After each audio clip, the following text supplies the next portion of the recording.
안녕하세요. 이 장에는 실제 기억입니다. 앞장들에서 그 기억의 구조, 그 다음에 기억의 과정, 그 다음에 이제 기억과 지식의 관계에 대한 어, 내용들을 살펴봤고요. 이 6장에는 이제 실제 기억이라고 해서 우리가 현실에서 그 이 기억이 어떻게 이제 그 적용되는지, 그 기억의 유형들이 뭔지, 그 기억들이 갖고 있는 특징들이 뭔지 하는 내용들을 이제 살펴볼 겁니다. 그래서 여기 실제 기억에서 나오는 내용들도 그 앞장들에서 나왔던 기억의 구조, 과정, 그 표상의 개념에 다 연결되는 이제 개념들입니다. 이제 한 가지 이제 차이가 있다면은 그 앞장들에서 기억에 에, 관련된 여러 심리학적인 현상을 주로 이제 실험실 연구를 기반으로 해서 경험적 연구를 이제 통해서 증명을 해냈다면은 이 장에서는 이제 그 경험적 증거에 대한 그 강조보다는 실제 장면에서 그렇게 실제 현실 장면에서 기억의 문제가 이제 어떻게 발생할 수 있으며 그러한 기억에는 어떤 것들이 있는지 살펴보는 겁니다. 그래서 이제 그 실험실 그 연구의 기억과 어, 그 다음에 이제 실제 현실의 기억, 그게 이제 현실의 기억이니까 이제 실제적 기억이겠죠. 실제적 기억과의 관계입니다. 그래서 실험실 연구를 하려면은 그 실제 현장에서 나타나는 기억 현상을 우리가 이제 알아야 되는 거고요. 그다음에 이제 실험실에서 연구되었던 이제 기억의 뭐 실험실 연구에는 연구 결과도 중요하지만 이제 그 기억 이론과 관련된 내용들이 이제 만들어지겠죠, 그죠? 그래서 실험실 연구에서 나온 결과들을 이제 실제 현실 장면에 이제 적용해서 설명을 하는 그런 내용들도 이제 있을 수가 있습니다. 179페이지 보게 되면은 이 기억에 관한 실제적인 그 내용들을 많이 강조한 사람이 그 나이스라고 하는 세 번째 줄에 나와 있는 나이스가 이제 인지심리학 책을 처음으로 이제 만든 사람들이죠. 그 밑에 보면은 이제 기억에 이제 여러 가지 이제 그 실제 기억의 유형들이 이제 나와 있습니다. 실제 기억의 유형들을 보면은 그게 이제 첫 번째 패러그래프 밑에 나와 있듯이 자전적 기억, 그 다음에 이제 섬광 기억, 전문가 기억, 목격자 정언, 그 다음에 장소 기억, 현실성 검증, 그 다음에 미래 기억 이런 이제 내용들이 있습니다. 그래서 우리가 앞에서 기억에 대한 이제 기억의 구조, 과정, 그 다음에 이제 표상, 요거는 이제 이게 이제 지식이죠, 그죠? 그러니까 이러한 이제 기억과 관련된 이런 개념들은 주로 이제 이론적인 개념들이죠, 그죠? 그래서 이제 기억의 과정에서 구조가 이제 이 현상들을 어떻게 설명할 것이냐, 과정을 어떻게 설명할 것이냐, 그 표상이 이제 어떻게 기억을 현상을 설명할 것이냐 하는 문제들이 이제 나올 수가 있게 되는 거고. 그다음 여기에서 나왔던 이제 여기에서 제기되는 여러 가지 이제 실제적 그 기억 현상이라는 것이 이런 기억과 기억의 이론이 에, 그 형성되는데 어떻게 이제 작용할 것인가 하는 문제가 생기게 됩니다. 그 코리아하고 골드 스미스의 이야기가 그 세 번째 그 패러그래프에 나와 있습니다. 그래서 실제적 기억이라는 것은 실험실 연구에 비해서 어떤 이제 차이점이 있는가? 그 우선은 그 연구 내용이 무엇인가 하는 것에서 이제 차이가 있고, 그 다음에 다음 장에 가보면 이제 연구 방법, 그 다음에 세 번째는 연구 장소, 그 다음에 네 번째는 연구 접근법, 그 다음에는 이제 어떤 이론으로 설명을 할 것인가 하는 그런 차이점들이 이제 있을 수가 있습니다. 그래서 이제 그 실제적 기억에서 이제 중요한 거는 그 엄격한 실험실 통제보다는 오히려 이제 그 생태학적인, 그러니까 우리가 기억이라는 문제가 우리가 살아가는 현실에서 이제 어떻게 작용되는지, 그 다음에 이제 사회적 측면에서 이제 어떻게 강조되는지, 그 다음에 이제 우리가 기억에 접근을 주로 이제 양쪽으로 접근하는 데 비해서 이 실제적 기억이라는 것은 상당히 이제 양과 질을 이제 종합해 볼 수 있는 이제 그런 특징들이 이제 있을 수 있습니다.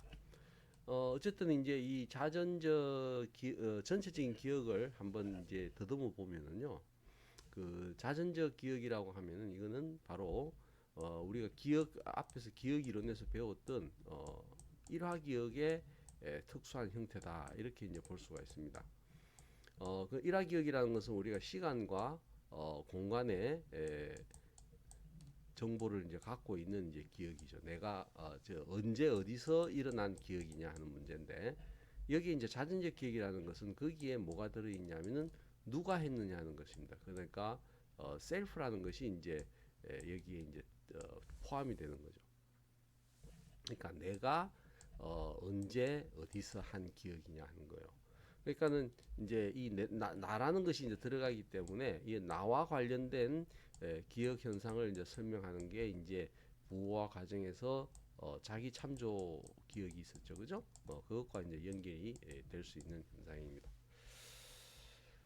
그 다음에는 이제 섬광 기억이라는 것은요, 다른 말로는 이제 정서적 기억이라고 이야기를 하는데, 이거는 놀람의 기억이죠. 갑작스러운 기억을 이야기합니다. 그리고 우리가 예측하지 못한 상황에서 아주 순간적으로 일어나는 이제 그 기억이고, 우리에게 굉장히 이제 그 중요한 영향력을 이제 미치는 이제 그런 기억이라고 이제 볼 수가 있습니다. 그 다음에 이제 요 전문가 기억은 셀프 기억이면서 그 기억에 굉장히 그 기억의 기술이라든지, 그 다음에 이제 기억의 전문성이라든지 전문적 이제 지식이요. 그러니까 이 지식을 강조하는 이제 그런 기억이다라고 이제 볼 수가 있습니다.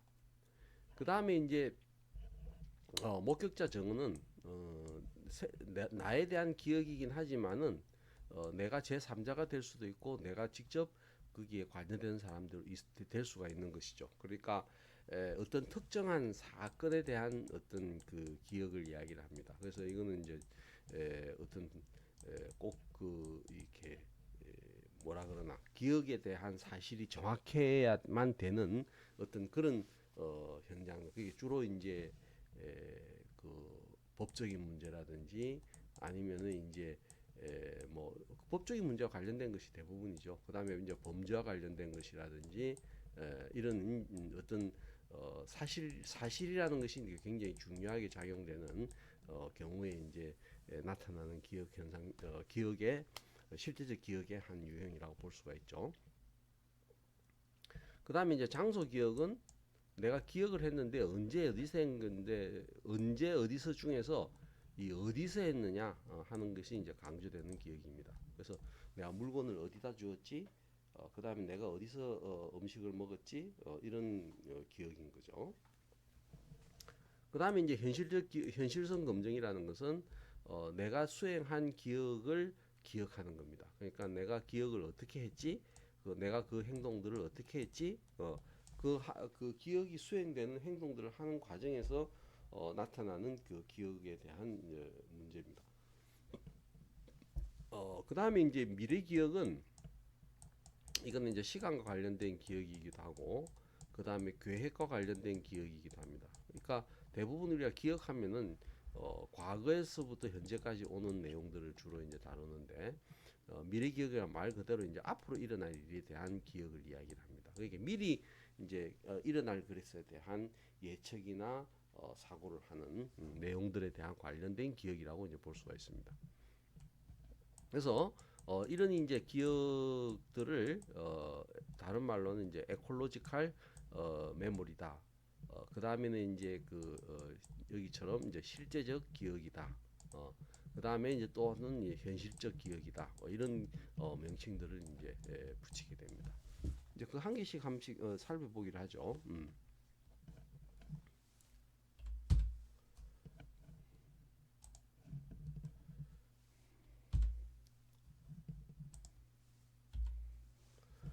첫 번째 나오는 그 자전적 기억은 말 그대로 이제 내가 초등학교 다닐 때 선생님의 이름, 얼굴을 기억하는 것, 이제 자전적 기억이죠. 그러니까 나의 경험입니다. 나의 일화적인 이제 경험을 이야기하고, 그다음 180페이지에 보면 이제 어, 자전적 기억에 대한 효시라고 볼 수 있는 연구가 코헨과 이제 폴커너라는 사람이 이제 에, 한 연구입니다. 그래서 20세에서 87세에 해당하는 참가자들에게 이제 기억에 대한 설문지를 주고 자기 자신이 가장 생생하게 기억했던 내용, 그 다음에 그 날짜 이런 것들을 이제 기억하게 합니다. 그렇게 해서 이제 생애에 걸친 이제 기억들을 이제 조사를 해봤죠.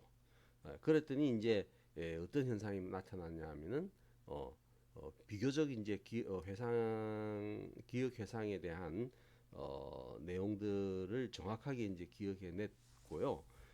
근데 이제 그 연령별로 보면은 그 분포가 이제 좀 이제 달라지게 됩니다. 그래서 생애 초기에 기억이 잘 되고 그 다음에 생애 후반기 기억이 잘 되는 이거는 이제 뭐하고 비슷하냐면 우리가 그 앞에서 계열 위치 곡선에서 초반에 기억이 잘 된 것과 이제 후반에 기억이 잘 된 그 현상과 이제 유사하죠. 그래서 특히 이제 노년 같은 경우는 최고의 기억을 해낸 것이 이제 10대에서 20대 기억이 다른 연령대에 비해서 이제 기억이 잘 됐다라고 하는 거고, 특히 이제 70세 노인은 나는 5살 때 일어났던 기억도 이제 정확하게 이제 기억을 했다라고 합니다. 그래서 이 그 자전적 기억이 자신과 관련된 이제 기억이라는 측면에서 굉장히 이제 그 의미가 있고요. 그래서 이거는 이제 자기 참조의 기억과 연관이 되는 이제 그런 기억입니다.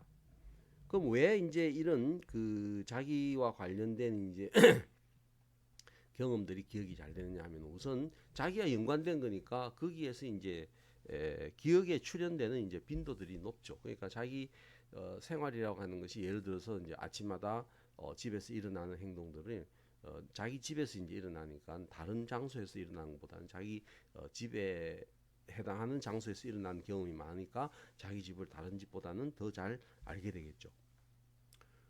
그 다음에는 이제 그 자기 집에서 일어난 행동들에 대해서 회상을 많이 할 가능성들이 높게 되는 거고, 그 다음에는 이제 그 사건의 이제 중요성, 그러니까 내가 경험한 사건 중에서 떤 경험을 내가 저기 그러니까 자기와 연관되는 그 사건들이니까 다른 사람들에게 일어난 사건보다는 중요성이 높겠죠. 그래서 기억에 저기 잘 되는 이유 중에 하나는 그 사건이 중요한 의미를 가질 가능성이 높기 때문에 이제 기억이 잘 되는 거죠.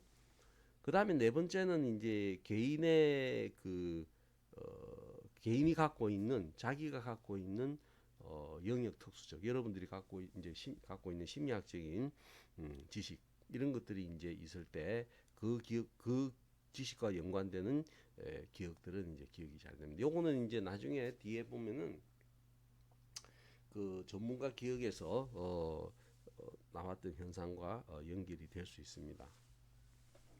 그 자전적 기억은 상당히 많이 연구된 실제 기억이 하나인데 자전적 기억이라는 것을 이제 보면은 주로 이제 자기를 기술하는 기억, 그 다음에 자기와 연관되는 이제 정서, 그 다음에는 이 이제 자전적 기억도 하나의 이제 위계적 구조로 되어 있다고 봅니다. 이게 구체적인 사건, 일반적인 사건, 그 다음에 생애 전체적인 역사. 요것들이 이제 이렇게 위계적으로 되어 있고 이제 이 라이프 히스토리는 주로 이제 시간적인 차원에 근거해서 이제 어린 시절, 학교 시절, 그 다음에 뭐 대학 시절, 그 다음에 직장에 다닐 때, 그 다음에 은퇴한 뒤에 뭐 이런 식으로 이제 그다음 거기서 이제 우리 학교 다닐 때는 주로 이제 공부를 했고 친구들을 만났고 이게 이제 일반적인 사건이죠. 그다음에 학교 친구 중에서 특정한 이름의 친구가 하고 특정한 날에 뭐 특정한 장소에서 같이 놀았던 기억 이런 것들은 굉장히 구체적인 기억이죠. 그러니까 이런 이제 기억들이 이런 일종의 자기의 삶의 어떤 차원에 근거해서 조직화가 이제 되어 있다고 볼 수 있습니다. 이건 아까 전에 이제 그 노인이 저기 코헨과 폴크너 연구에서 보게 되면은 일생에서 이제 빨간 줄로 표시된 게 이제 이게 보통 가장 보편적인 그 기억의 그 시간 연령대에 따른 기억의 현상입니다. 그래서 20대와 30대 기억이 일생에서 가장 이제 많이 되는 거죠. 그걸 갖다 우리가 레미니선스 범프라고 이야기합니다. 그러니까 회고 절정이라고 이제 이야기를 합니다. 근데 이제 이 녹색은 이 냄새에 대한 기억. 그러니까 이거는 굉장히 그 기억의 중요성에 대한 기억보다도 훨씬 초기에 일어나죠, 그죠? 그러니까 이게 이제 우리가 음식에 대한 기억과 연관이 됩니다. 그래서 음식을 우리가 어릴 때 먹었던 음식은 일생 동안 우리가 계속 먹게 될 가능성이 굉장히 높아요. 그러니까 여기서 보면은 이제 계열 위치 곡선처럼 생애 초기하고 그다음에 현재 기억이 이제 잘 되는 현상. 이걸 뭐 넓게 보면 10대에서 20, 30대, 그다음에 50대에서 70대 이쪽 기억들이 잘 되죠, 그죠? 중간에 기억이 잘 안 되는 현상들이 발생하는 거는 어, 그 계열 위치 곡선에서 보였던 그런 현상과 유사하다고 생각하시면 되겠습니다. 그다음에 이제 두 번째는 이제 섬광 기억인데요. 그 프레시 볼브라고 합니다. 그러니까 이거는 불을 켜게 되면 확 밝아지는 이제 그런 현상인데 이걸 이제 브라운하고 그 쿨릭이라는 사람이 이제 처음 연구를 했죠. 그래서 이 사람들은 우리가 뭐 이 책에는 삼풍백화점이나 성수대교가 나오지만 여러분들은 이 경험을 하지 않았죠. 그러니까는 대구 지하철 사건이라든지 뭐 아니면 저기 음, 이제 촛불 저기 시위 같은 거 촛불에 의해서 요번에 촛불 그다음에 이제 코로나 뭐 이런 것들이 다 아주 우리에게 충격적인 그런 사건에 해당을 하는 거죠. 그래서 이 섬광기억은 우리에게 극적이고 중요하고 정서적인 사건을 이제 발생시키는 그런 기억이라고 이제 볼 수가 있고 대부분 이제 이런 기억들은 굉장히 오랫동안 이제 기억이 됩니다. 그래서 여기서 이제 이론적으로 논란이 되는 거는 이런 섬광 기억이 섬광 기억의 현상만을 담당하는 이제 기억이 따로 있다. 뭐 그래서 이건 특별한 메커니즘을 갖고 있다. 그렇지 않다. 뭐 이런 논란이 많이 되고 있는데 사실은 우리가 이제 큰 사건이나 지금 뭐 저 코로나 팬데믹이 지금 난리잖아요. 그런데 이제 구체적으로 거기에 피해를 받은 사람이 얼마나 되느냐 많다고는 하지만은 사실은 구체적인 명수를 다 일일이 기억하는 경우는 그렇게 많지가 않잖아요. 그러니까 이제 이 말은 무슨 말이냐면은 사람들에게 실제로 현상을 잘 아느냐 이라면 잘 안다고 이야기를 하지만 구체적으로 어떤 내용을 기억을 하느냐 물어보고는 실제보다는 많이 기억을 못하는 이제 그런 현상들도 있다고 그래요. 이제 요게 하나의 실제적 기억의 한 유형이고 그 다음에 이제 세 번째는 이제 전문가 기억입니다. 그래서 이거는 여러분들이 TV나 이런 데 보면은 야구 해설 그 다음에 바둑 을 두는 전문 기사 이런 사람들을 보면은 바둑 다 뜨고 나서 이제 판을 다 원상태로 돌리고 나서 처음부터 다시 다 뜰 수 있는 그다음에 이제 야구 해설가들이나 농구 해설가들 보면은 몇 회, 그다음에 뭐 몇 쿼터에 누가 어디서 공을 어떻게 던졌다든지 어떤 방향에 공을 던졌다든지 이런 것들을 우리보다 굉장히 정확하게 기억을 하죠, 그죠? 그러니까 그런 것들이 이제 전문가 기억인데, 이제 요 책에서 보면은 그 이제 비행기 조종사와 관련된 머로우 실험이 있죠. 그래서 이 비행기 조종사를 한 사람들은 비행기 조종사를 하지 않은 사람들에 비해서 이 비행기와 관련된 여러 가지 기억 내용들은 굉장히 그 우수하게 기억을 해요. 그러니까 나이가 많더라도 그는 굉장히 기억을 잘합니다. 그 다음에 이제 183페이지에 보면은 이제 메일러에 거기 BBC 방송국에 보면은 이제 메스트맨이라는 이제 그 프로그램이 있었나 봐요. 그래서 이제 그 프로그램을 보는 그 참가한 사람들에게 이제 그 질문을 해보면은 그 특정한 인물에 대한 기억이나 아니면 보편적인 지식에 대한 기억을 했을 때 연령 차이가 거의 없다는 거죠. 오히려 노인들의 경우에는 일반 지식에 관련된 그 프로그램 그러니까는 그 퀴즈 프로그램에 대한 지식은 오히려 더 많은 경우들도 있다고 밝혀졌고요. 그럼 이제 왜 그 183페이지 보면은 전문가 기억이 일상적인 그 보편적인 사람들보다 기억이 잘 되느냐? 이게 중요한 게 청크의 개념입니다. 그러니까는 돌을 바둑돌을 하나하나를 별개로 개별적인 정보로 보지 않고 이것들을 그 덩어리로 본다는 거죠. 그러니까 이걸 이제 우리가 정석이라고 이야기를 하죠. 그러니까 그런 의미 덩어리로 되어 있기 때문에 우리는 판에 그 19줄 19줄로 되어 있는 전체의 하나하나를 보기 때문에 그 정보의 양이 많아지게 되는 거죠. 근데 그 사람 그 전문 기사는 그것들을 두는 동안에 두 사람이 바둑을 두는 그 서로 바둑을 두는 과정들을 보면은 이게 상당히 이제 의미가 있다라고 하는 거죠. 그러니까 바둑에서의 의미는 이제 그 집을 많이 차지하고 상대방의 돌을 잡아먹는 거죠. 그러니까 그 과정들이 우리가 볼 때는 굉장히 다양하지만은 전문 기사들을 보면 그렇게 밖에 둘 수 없는 어떤 그런 수들이 이제 있는 거죠.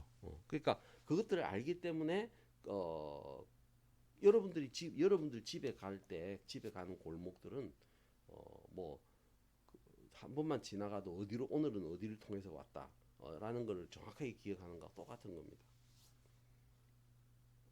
그래서 그 왜 전문가들이 이제 기억을 잘하느냐 했을 때 이것도 이제 기억 원리에 의해서 설명이 될 수 있어요. 밑에서 183페이지 밑에서 두 번째 패러그래프에 세 가지 원리가 있죠. 기억술에 의한 부호화, 조직화를 잘한다는 것, 그 다음에 기억 지식에 근거한 인출 구조가 발달되어 있다는 것, 그 다음에 연습을 통한 접근이 빠르다는 것. 그러니까는 인출 속도가 이제 빠르다는 이제 그런 특징들을 갖고 있다는 겁니다. 근데 모든 전문가는 동일한 전문적인 지식을 갖고 있느냐? 굉장히 어려운 문제지만은 영역 특수적이라는 것이죠. 그러니까 특정 영역의 전문 지식은 제한되어 있다는 겁니다. 그러니까 그 말은 무슨 말이냐면은 바둑을 잘 두는 사람이 야구를 잘할 수 없는 것. 물론 이제 그거는 바둑은 앉아서 두고 야구는 이제 운동이기 때문에 다를 수 있지만은 야구를 바둑을 잘 두는 사람이 체스를 잘하느냐? 그거는 이제 다르다는 것이죠. 그래서 영역적인 지식이라고 하는 것은 굉장히 그 제한돼 있고 그게 전이되기는 굉장히 어렵다는 이야기입니다. 그다음 네 번째 나오는 거는 이제 목격적 증언이에요. 그러니까 우리가 일상생활에서 경험하는 내용들이 항상 정확하냐? 어, 어. 여기 보면은 이제 왼쪽의 그림은 버스 안에서 이제 흑인과 백인이 있는데 우리는 이제 흑인과 백인에 대한 이제 그 관계를 잘 모르기 때문에 보통은 이제 백인이 흑인을 이제 무시하는 거죠. 그래서 이제 여기 보면은 백인이 흑인에 대해서 이제 손가락질을 하는데 이걸 보여주고 이제 나중에 미국 사람들한테 물어보면 특히 이제 백인들에게 물어보면은 흑인이 백인에게 이제 이 손가락질을 했다는 이제 표현을 한다는 거죠. 그게 이제 편견에 의한 그 사회적 스테레오타입이죠.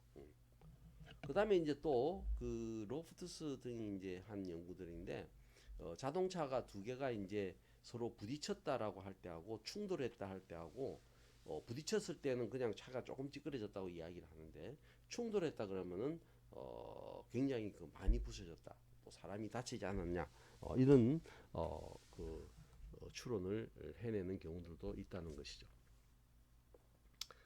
보통 보면은 이제 185페이지 보면은 이런 경우 이제 목기적 정언이 굉장히 힘든데 그 힘든 이유가 뭐냐면은 갑작스럽게 일어난다는 거죠. 내가 기억을 하려고 예측을 못했는데 나타나는 경우들이 많고, 그 다음에 일어나는 시간이 굉장히 순간적이라는 거죠. 교통사고라든지 이런 것들은.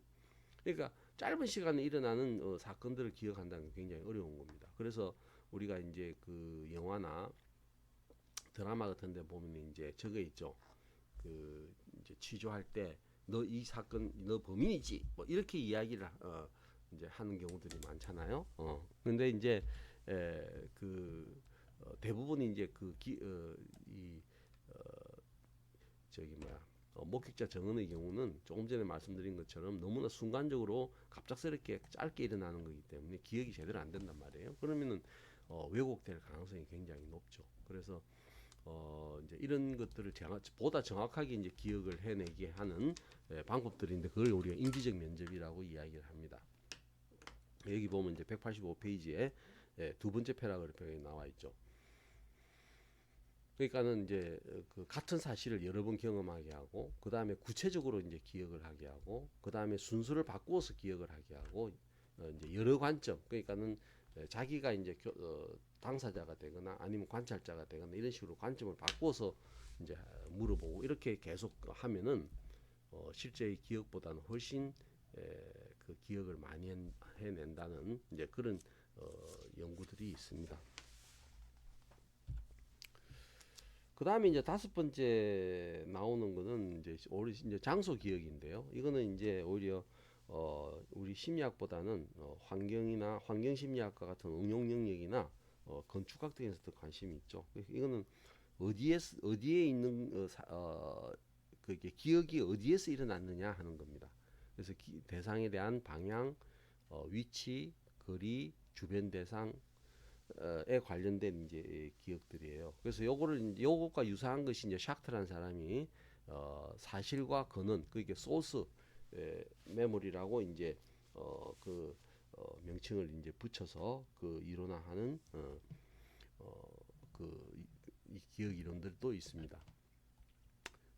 여기 이제 공간적인 것도 마찬가지 우리가 앞에서 봤던 도식이나 이런 그 지식 체계에서의 그 조직화처럼 대상의 이렇게 전형성이나 공간적인 조직성이 굉장히 이제 중요하다는 연구들이 쭉 있었어요. 그래서 그 비드만이나 그 다음에 맨들러 같은 사람들의 연구가 책에 나와 있습니다.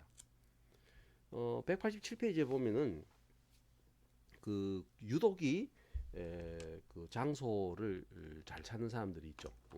근데 이거는 이제 상당히 성별차가 있습니다. 그래서 남자들 여자에 비해서 이제 이런 장소 기억은 잘해요. 그거는 이제 남자 여자가 이제 능력 차가 있는 것이 아니고 진화론적으로 우리가 그 남자들은 주로 이제 그 사냥을 많이 하잖아요. 여자들은 이제 집에서 이제 애들을 키우는 경우들이 많았잖아요. 그러니까 그렇게 하려면 이제 다 밖에 가서 물건 이제 사냥을 하려면 그 사냥 대상이 어디에 있어야 되며 어디로 도망을 갔으며 그다음에 사냥을 한그 저기 뭐야 사냥감을 어디에다가 보관을 하고 있으며 이런 것들을 잘 알아야 된다는 것이죠. 그래서 이제 이제 그래서 이런 이제 공간적인 어떤 그 지형을 이제 잘 알기 위해서는 거기에 이제 지도 학습 전략이라는 게 있습니다. 그러니까 톤다이크라는 사람이 제안한 내용들이 있습니다. 거기 보면은 187페이지의 두 번째 패러그래프에 보면요. 지도를 전체적으로 기억을 하려고 하지 말고 부분으로 나누어서 기억을 하는 것. 그 다음에 이제 시공간적인 심상을 이용해서 기억을 하는 것. 그러니까 이름으로 기억하기보다는 공간적인 관계로 기억을 하는 것. 그 다음에 세 번째는 이제 어, 그, 저기 기억에 대한 그 문제들을 완벽하게 기억을 한다고 생각하기보다는 그게 자기가 기억을 잘 하지 못하는 부분이 뭘까라는 것을 이제 끊임없이 이제 찾아가면서 이제 기억을 하는 이제 이런 전략을 사용하면 보다 장소에 대한 기억이 잘 될 것이다라는 이야기가 나와 있습니다.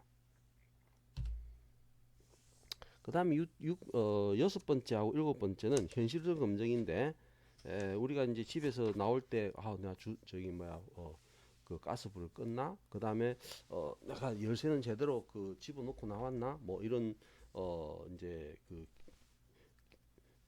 그 기억에 대해서 저기 의문을 가지는 경우들이 이제 생기게 되죠. 그래서 이제 자신이 수행한 그 행위하고 자기가 지각한 내용하고의 혹은 자기가 계획한 내용하고의 일치성의 문제죠.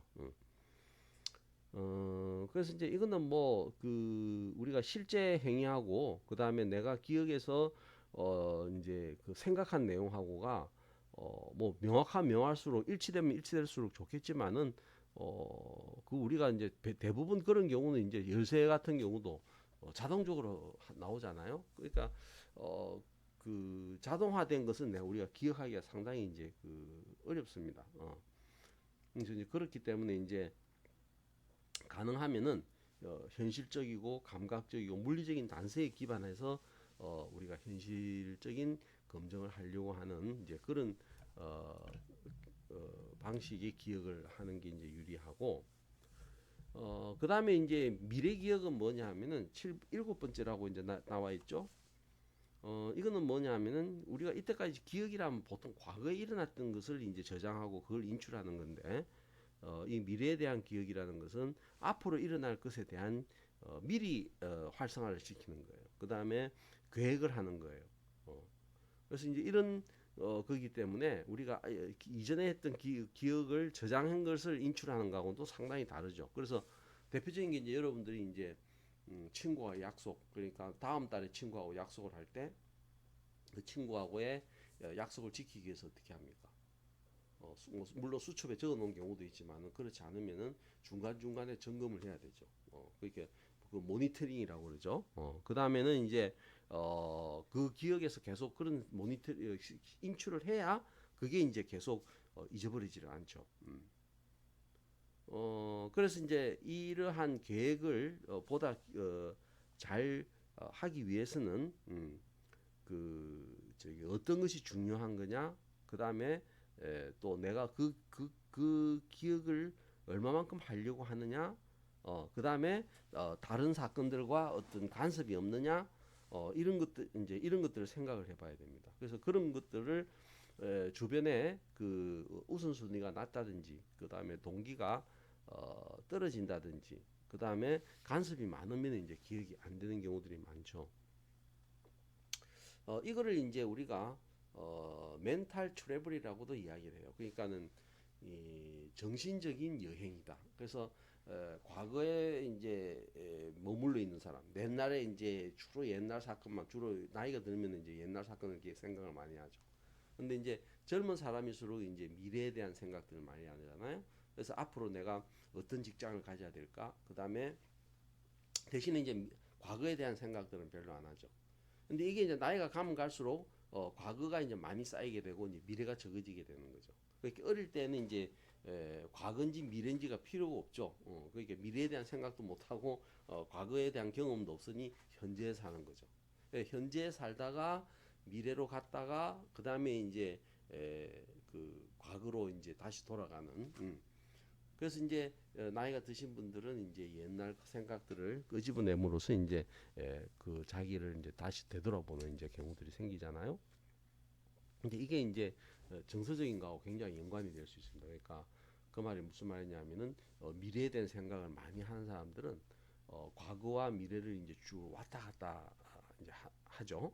그러면 이제 그렇게 많이 왔다 갔다 하는 사람들은 훨씬 과거에 집착하거나 혹은 미래의 추상적인 것에 집착하는 것에 비해서는 훨씬 이제 마음의 그 범위가 넓어지게 되고 정신적인 그 정서적인 그 건강이 좋아질 수 있다라고 하는 이제 그런 연구들도 있습니다.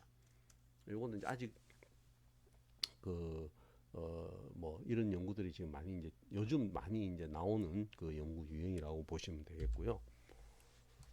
그 다음에 이제 연령과 기억인데 보통 우리가 연령이 증가하면은 이제 인지적인 능력이나 모든 것이 이제 떨어진다라고 생각되는 것이 이제 대부분이죠. 그래서 190페이지에 보면은 지각 반응은 년당 0.5ms씩 늦어지고 뭐 좀 더 복잡한 반응은 1.6ms씩 이제 늦어진다라고 하는 이제 그런 어, 연구들이 있고요. 그 다음에 자극 기억의 용량도 그게 숫자가 작을 때는 차이가 없는데 숫자가 12개 이상 넘어갈 때는 연령에 좀 차이가 있다라는 것. 그 다음에 이제 점화 효과, 그 다음에 기억 지식 인출 이런 것들을 이제 보면은 사실 그렇게 그 연령차가 크게 나타나지는 않는다라고 이제 보고요. 그 다음에 이제 아까 앞에서도 나왔지만은 그 전문가 기업 같은 경우는 노인네들이 연령이 많은 사람들이 오히려 전문적인 지식을 갖고 있는 경우는 오히려 젊은 사람들보다 훨씬 기억을 잘한다는 연구들이 있었잖아요. 이제 그래서 나온 이론이 뭐냐면 보상 상호작용이에요. 그러니까는 연령 자체는 시간이 지나갈수록 기억 과정에 대한 저기 성능이 좀 떨어질지 몰라도 거기에 이제 기억에 저장되는 지식이 많아지게 되면은 그 지식에 의해서 이제 그게 이제 보상을 받게 되는 거죠. 그러니까 그 말은 무슨 말이냐? 연령이 있으면은 기억 능력은 처음에는 없다가 쫙 기억 능력이 오다가 20대부터 잘 상해. 그 다음에 어느 정도 시간이 지나가면 이제 떨어지잖아요. 그런데 이제 그 지식은 여기서부터는 지식이 없다가 지식이 점점 쌓이게 되면은 이게 이제 올라가게 되는 거죠. 그러니까 요게 이제 지식이고 요게 이제 기억이라고 하면은 지식이 많아지게 되면은 이 많아진 것만큼 기억을 이제 상쇄시켜 준다는 거죠. 그러니까 기억이 이제 계속 유지되는 것처럼 이제 보이는 거죠. 그러니까 이 그 기억의 신체적인 거나 기억 자체의 기능은 시간적으로 감소하는데 만약 이 지식이라는 것이 받쳐주지 않으면은 또 거기에다 이제 건강 같은 것이 받쳐주지 않으면은 이게 떨어지는 현상이 생기게 되겠죠, 그죠? 그래서 만약에 이제 지식이 계속 이제 유지가 되면은 이것 플러스 이것 마이너스 해서 이제 제로가 되든지 아니면 이게 크면은 오히려 플러스로 갈 가능성도 많다 이렇게 보는 거죠. 이거를 우리가 어, 보상 상호작용 이론이다 이렇게 봅니다. 뭐 이거는 사실 상당히 그럴 것 같아요. 자, 그 다음에 이제 나오는 내용이 에, 정서와 기억입니다. 그래서 여기 앞에서도 잠시 나왔지만은 정서와 연관돼서 이제 기분의 효과하고 정서의 효과하고 구분이 됩니다. 기분은 이제 약한 정서라고 볼 수가 있겠죠. 그래서 이런 경우는 이제 기분 일치성 효과나 그러니까 앞에서 나왔죠, 그죠? 192페이지 보면은 상태 의존적 기억, 그다음에 기분 일치성 효과 이런 걸로 보면은 기분이라고 하는 것이 기억을 이제 촉진시켜 주지만은 193페이지 보면 기억이 이제 강한 상태에서는 정서가 강하게 작용될 때는 정서가 기억에 긍정적으로 작용되기보다는 부정적으로 작용되는 경우들이 많다는 것이죠. 그 이유가 이제 193페이지 맨 밑에 나와 있습니다. 정서적 각성이 강해지게 되면은 주의가 한쪽으로 이제 모이게 되기 때문에 전반적인 정보에 대한 처리가 이제 힘들어지고 그 다음에 이제 그 정서의 강도가 심해지게 되면은 초점 이외의 정보에 대한 인지적 억제가 유발될 수 있기 때문에 모든 기억이 이제 다운된다는 거죠.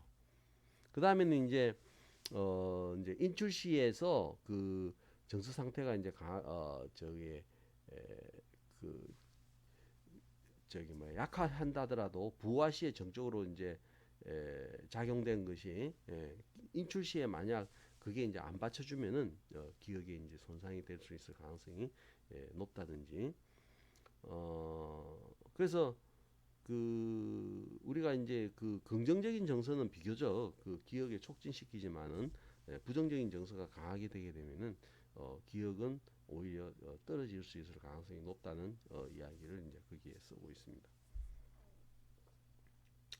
자, 그래서 이제 여기서 이제 기억에 대한 내용들을 이제 실제적 기억과 관련된 것들을 이제 우리가 쭉 살펴봤습니다. 그래서 책에 나와 있는 내용과 연관을 해서 다시 한번 정리를 해보시기 바랍니다. 그래서 이제 우리가 앞에서 배웠던 기억의 구조, 그 다음에 과정, 그 다음에 지식, 그 다음에 이제 실제 기억. 이제 이걸 이제 네 가지를 연결시키면은 기억에 대한 전반적인 이제 공부는 어느 정도 했다고 볼 수가 있습니다. 그래서 자전적 기억, 섬광 기억, 전문가 기억, 복직자 정언, 장소 기억, 현실성 검증, 미래 기억, 요것들에 대한 특징들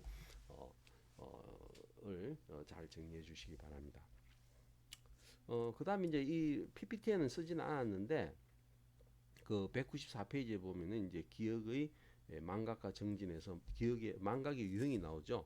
요거는 이제 앞에서 그 망각에 대한 내용들은 나왔기 때문에 다시 언급은 하지 않고요. 언급은 하지 않고 그 195페이지에 보면은 그 망각에 유용해서 감각 기억, 자급 기억, 장기 기억에 쇠퇴, 대치, 간섭, 인출 실패 요 네 가지로 나와 있는데 대치는 이렇게 앞에서 안 나왔던 겁니다. 그거는 간섭과 유사하게 이제 보시면 돼요. 그러니까 이거는 용량이 적을 때 이제 그 용량을 채우게 되면은 그 용량이 이제 다 차면은 더 이상 정보가 들어가지 않는 현상이 이제 발생하게 되겠죠. 그 다음에 이제 정진을 하는 방향은 이제 앞에서 기억술과 관련된 내용에서 나왔기 때문에 다시 언급은 하지 않겠습니다. 여기 보면 이제 적절하게 시연을 잘하는 것, 그 다음에 분산학습, 간섭을 최소화하고 깊이 처리를 하고, 그 다음에 언어적인 기억술을 쓸 수 있고 심상을 사용하고 장소나 이런 공간적인 것을 잘 사용하고 조직화도, 그 다음에 내가 기억을 뭘 하고 있지 이런 현실적인 기억, 초기억, 그 다음에 정서적인 일치성 이런 등등을 잘 사용을 하게 되면은 기억에 이제 촉진이 일어날 수 있다. 이건 다 기억이 잘 되는 거는 앞에서 기억 이론과 연관되는 그 여러 가지 기억 이론과 관련해서 우리가 생각을 해볼 수 있습니다. 그 다음에 이제 기억의 신경적 특征은요, 요거는 이제 기억의 그 인지신경과학과 관련된 내용들입니다. 그래서 요거는 뭐 복잡하지는 않는데, 요거는 그냥 여러분들이 한번 읽어보시는데, 여기서 이제 논의가 되는 거는 뭐냐면, 연결주의, 앞에서 연결주의라는 개념이 나왔죠. 그러니까 여기에서 보면 연결주의에는 크게 196페이지에 보면은 국제적 입장과 전체적 입장이 두 개가 있습니다. 국제적 입장에서는 구체적인 위치에서 기억이 저장된다는 입장이고, 전체적 입장은 구체적인 장소에 기억이 저장되기보다는 기억은 전체적이다 이렇게 보는 거죠. 그 두 가지가 있는데 아직까지 어느 것이 더 옳은지에 대해서는 결정난 게 없고요.